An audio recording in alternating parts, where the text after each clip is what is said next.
کو کمپنیاں خرید لیں، آپ کو یہ ایجنٹ خرید لیں اور اپنی دوائیاں آپ سے لکھوائیں، لیبارٹریوں والے آپ کو خرید لیں اور کمپنی والے آپ کو خرید لیں، تو آپ کل اللہ اور اس کے رسول کے سامنے کھڑے ہو کر آپ کیا جواب دیں گے کہ چند سکوں کی خاطر آپ نے اپنی عظمت کو بیچ دیا، اپنی ہیبت کو بیچ دیا؟ جب میرا باپ مجھے ڈاکٹر دیکھنا چاہتا تھا تو وہ بڑا عزت کا زمانہ تھا ڈاکٹری کا، کہ ایک عزت تھی، وقار تھا، مقام تھا، اس لیے میرا باپ کہتا پتر بڑی عزت ہے تینوں ڈاکٹر بناونا ہے، بڑی عزت ہے، بڑی عزت ہے تینوں ڈاکٹر بناونا۔ اچھا، وہ دیہاتی آدمی تھے، اور جب میں نے 3 دن کے لیے گیا، یہ گورنمنٹ کالج لاہور پڑھتا تھا، سینٹرل ماڈل سے میٹرک کیا، گورنمنٹ کالج یہ ہمارا جو رابطہ اب تو یونیورسٹی بن گیا، تو 3 دن کے لیے میرا ایک دوست مجھے ایسے کھینچ کے لے گیا، وہاں سے اللہ نے میرے 4 مہینے کروا دیے۔ 4 مہینے کے آخر میں ایک نوجوان نے کہا تو ڈاکٹر بن کے کیا کرے گا، تو عالم بن جائے، تو اللہ نے اس کی بات میرے دل میں ڈال دی، میں اس طرف چل پڑا۔ جب میں نے گھر آ کے بتایا تو میرے باپ، اچھا اس دور میں ڈاکٹر ایک قداور شخصیت تھی اور مولوی ایک پست ترین یہ کیفیت تھی،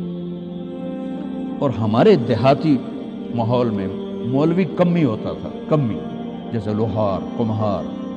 دھوبی، ایسے مولوی کا سٹیٹس کمی کا تھا۔ تو میرا باپ کہے تو کمی بڑھوں میں، تو میری نک وڈھاؤں میں، تو کروں کی ہیں، تو میں نے کسے پاسے ران دیونا ہے، جیون دیونا ہے کہ نہیں جیون دیونا؟ سارے علاقے دے ذمہ دار جو ہے میں لانتا کریں دیں کہ تیرا پوتر تو مولوی بندا پیا دا، بن سی کی۔ تو 23 نومبر 1972 صبح 8-9 بجے کا ٹائم تھا، میرے باپ گھر میں آئے، وہ ذمہ داروں والی چادر پہنی ہوئی بڑی اور چولا کھلا، پگڑی کھول کے یہاں رکھی ہوئی، مجھے دیکھتے ایک دم غصے میں آ، یہ تو مولوی بننا ہے تو میرے گھر ہی چو نکل جائے، زور سے، یہ تو مولوی بننا ہے تو میرے گھر ہی چو نکل جائے۔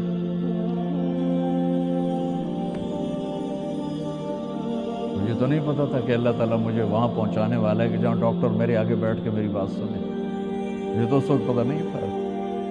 کیا ہونے والا ہے میرے ساتھ، میں تو اسی طرح ہی نکلا تھا کہ ٹھیک ہے جی میں تیار ہوں۔ تو میرے باپ کی شدت دیکھ کر میری ماں نے مجھے الگ کر لے کر، تو جا کوئی نہیں، اللہ تعالیٰ ساتھ ہی۔ 300 روپیہ میں نے 300 روپیہ بڑی بڑی دولت ہے اس وقت، میں نے 300 روپیہ دیتا کہ جا اللہ تیرا وارث۔ تو میں رائے منڈ آ گیا،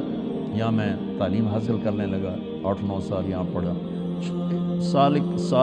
2 سال کے بعد میرے باپ بھی بالکل راضی ہو گئے، بہت ہی راضی ہو گئے، بہت ہی راضی ہو گئے۔ اس وقت امیج ڈاکٹر کا ایک بہت باعزت تھا، میں ہاتھ جوڑ کے رو کے کہتا ہوں کہ اب ڈاکٹر ایک کاروباری نظر آتا ہے، وہ بھی پیسے کے پیچھے ایسے ہی بھاگ رہا ہے جیسے مال روڈ کا تاجر بھاگ رہا ہے، جیسے لبرٹی مارکیٹ کا تاجر پیسے کے پیچھے بھاگ رہا ہے، وہ بھی ایسے ہی بھاگ رہا ہے۔ کوئی جائز کمائی، جائز محنت کا صلہ لینا کوئی منع تھوڑا ہے، وہ آپ کے رزق حلال ہے۔ میں کینیڈا میں گیا ہوا تھا، میرے یہ سر درد بہت شدید ہوتا ہے، تو وہاں وہ بوٹاکس نیا طریقہ اور ٹیکے لگاتے ہیں، کچھ دن گزر جاتے ہیں، تو مجھے پتہ نہیں تھا یہاں کوئی لگاتا ہے کہ نہیں لگاتا، تو میں کینیڈا گیا، وہ جاننے والے ڈاکٹر تھے پاکستانی،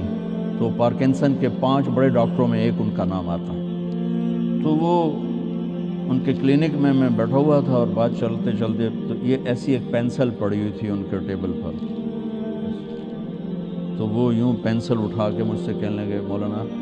یہ ایک پینسل میں کسی کمپنی کے ایجنٹ سے لے لوں تو میں بلیک لسٹ ہو جاؤں گا، ایک پینسل میں کسی کمپنی کے ایجنٹ سے لے لوں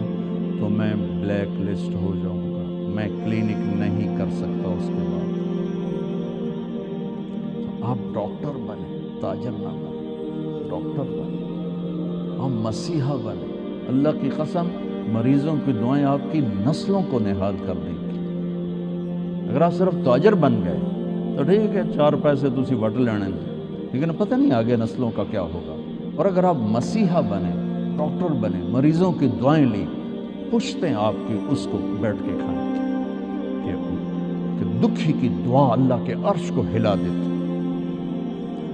اور درد مند کی دعا فرشتوں کو رلا دیتی۔ اب وہ ہستیاں ہیں جو درد مندوں کی دعائیں روزانہ لے سکتے اور صرف آج کا دن نہیں گزار سکتے، آپ اپنی نسلوں کو خوبصورت فیوچر دے کے جا سکتے کہ دعاؤں کی طاقت موت کے بعد بھی چلتی رہتی۔ میں آپ کا زیادہ وقت لے چکا ہوں، معافی چاہتا ہوں، تو اگر کوئی بات میری بری لگی ہو تو آپ مجھے اللہ کے واسطے معاف فرما دیں۔ السلام علیکم۔